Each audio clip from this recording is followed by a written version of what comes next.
They really treat me as their as their family member, and they look at me as their son actually many times. వాళ్ళు అంటే ఒకటి నా age పెద్దది కాదు, నా I'm 28 only. So ఇంకోటి ఏంటంటే వాళ్ళకి ఆ ఇన్హిబిషన్స్ అనేది ముందే తీసేస్తాను. నేను అంత ఎక్కువ I don't lose my temper often. ఎవరైనా వచ్చినా కానీ I make them I laugh frequently. So వాళ్ళకి ఏంటంటే వాళ్ళ రిలేటబిలిటీ ఎక్కువైపోతుంది. వచ్చినాక వెళ్ళినాక వాళ్ళు ఇంకొక 10 మందికి చెప్తారు, ఇతను ఇలాంటి వాడు, మీకు ఏమైనా ప్రాబ్లం వస్తే you can go meet him. If it is in his hands he'll do it instantly. మీకు సొల్యూషన్ ఏదో ఒకటి తెచ్చేస్తాడు సొల్యూషన్. ఒకవేళ అతను తెలియకపోయినా ఎవరికి కాల్ చేసి అడిగి దీనికి సొల్యూషన్ ఎలా వస్తుందని చెప్పి అడిగి he'll at least give that much time to you అనేది ఒకటి, అది వైడ్గా వెళ్ళిపోయింది కాబట్టి. So that was the plus point. మీలో ప్రజలు కానీ మీ గురువులు కానీ మాలాంటి మీడియా పీపుల్ కానీ చూసిన పాయింట్ ఏంటంటే మేజర్గా ఒక ఎస్పీ స్థాయికి వెళ్ళినా కూడా ఎక్కడా అది నెత్తికెక్కలేదు మీకు.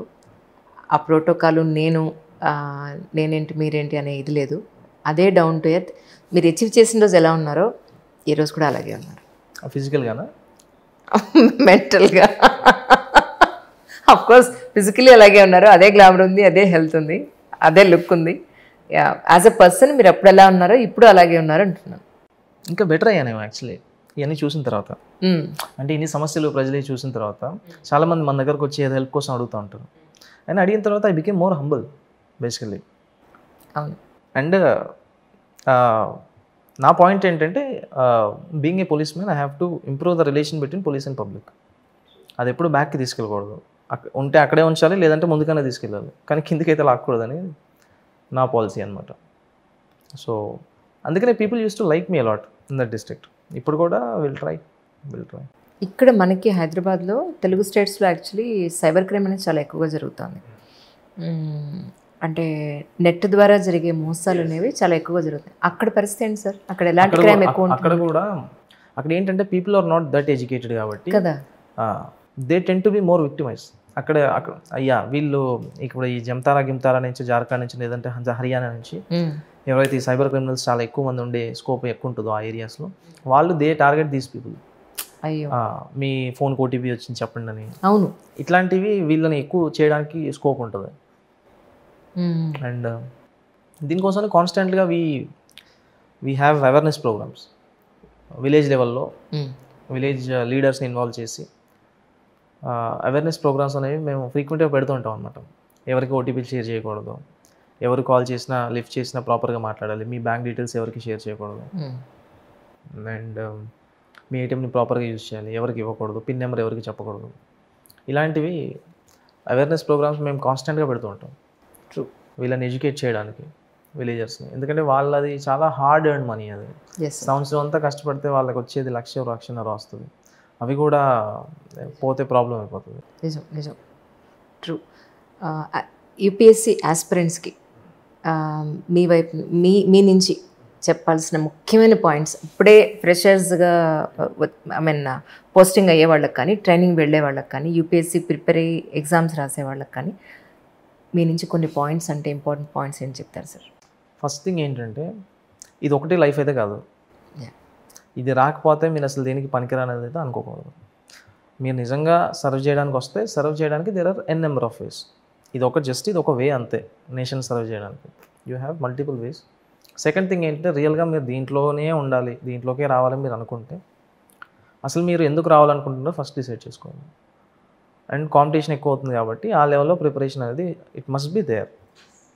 అండ్ మీకే ఎందుకు రావాలనేది ఒకటి అనుకోవాలి. మీరు ఇంతమంది రాస్తున్నప్పుడు మీకు ఎందుకు రావాలి, మీకు కాకుండా వాడికి ఎందుకు ఇవ్వకూడదు, వాడికి కాకుండా ఇంకెవడికో ఎందుకు ఇవ్వకూడదు, మీకు ఇస్తే కంట్రీకి వచ్చిన లాభం ఏంటి, మీరు ఎలా పని చేయబోతున్నారు, ఇవి మీరు ఒకసారి ఫ్యాక్టర్స్ అనలైజ్ చేసుకోవాలి. అండ్ ప్రిపరేషన్ విషయానికి వస్తే ఇంకా సిలబస్ ఈజీగా త్వరగా ఫినిష్ చేసేసి కరెంట్ అఫైర్స్ రోజు చదువుతూ ఆన్సర్ రైటింగ్ ప్రాక్టీస్ చేస్తూ ఇవన్నీ చేస్తే obviously you can achieve in 1 year అని నేను అనుకుంటున్నాను. మీ డే షెడ్యూల్ ఎలా ఉంటుంది సార్? షెడ్యూల్ ఏముంటుందండి, morning I wake up at around 5:30. అవునా? ఓకే. సో యూపీఎస్సీకి ప్రిపేర్ అయినప్పుడు కూడా ఆయన లేవలేదు అలా? లేసాను కానీ అరగంట లేటుగా లేసామండి, ఇప్పుడు అరగంట ముందు లేస్తాను. ఓకే చెప్పండి. చాలా మంది ఏమనుకుంటారంటే ఇది ఎలాగ అయిపోయాడు, ఇప్పుడు ఇది చేసేది ఏమి ఉండదు, మంచిగా పడుకుంటాడేమో 10-11 దాకా అనుకుంటారు. కానీ ఛాన్స్ లేదు. I wake up at around 5-5:30. I run 10 kilometers every day. దాని తర్వాత ఏముంటుందండి, న్యూస్ చూసి, న్యూస్ చదివి, న్యూస్ పేపర్స్ చదివేసి, ఏదైనా కాల్స్ వస్తే రిసీవ్ చేసుకొని, డిస్టిక్లో ఏం జరుగుతుందో తెలుసుకొని, అందరు సిఐసిఎస్ ఫోన్ చేస్తారు, చేసి రిపోర్ట్ చేస్తారు ఏం జరుగుతుంది డిస్టిక్లో, ఈ కేసెస్ అయినాయి, నెక్స్ట్ ఈరోజు ఏం జరగబోతుంది, విఐపీస్ ఎవరు రాబోతున్నారు, వాళ్ళ సెక్యూరిటీ ఎలా ఉంది, లా అండ్ ఆర్డర్ ఇష్యూస్ ఏమున్నాయి, ఏది పెద్ద ఇష్యూ అవ్వబోతుంది అని అందరూ ఫోన్స్ చేసి మనం డిస్క్రైబ్ చేస్తారు. ఏమైనా సజెషన్స్ ఉంటే విల్ గివ్ దెమ్. దాని తర్వాత I go to office by 9:30. And ఇంకేముంటుంది ఆఫీస్ వర్క్. ఆఫీస్కి ఎవరు వచ్చినా కానీ ఐ మీట్, చెప్పేస్తాను ఎవరు వచ్చినా ఆపకూడదు, పంపించేసారు లోపలికి. Around 2-2:30 I come back, I have my lunch, I go to office at around 4-4:30 again. I stay till the evening ఒకవేళ నాకు ఫీల్డ్ విజిట్స్ ఏమీ లేకపోతే ఇది షెడ్యూల్ అనమాట. ఫీల్డ్ విజిట్స్ ఉంటే I visit the jungles, I visit camps, I meet security personal people, forces. And సాయంత్రం వచ్చిన తర్వాత హ్యాపీగా ఏదో గేమ్ ఆడేసి, బ్యాడ్మింటన్ కానీ ఏదో ఒకటి, మళ్ళీ ఏదో ఫిజికల్ యాక్టివిటీ చేసేసి, and we spend time with the families.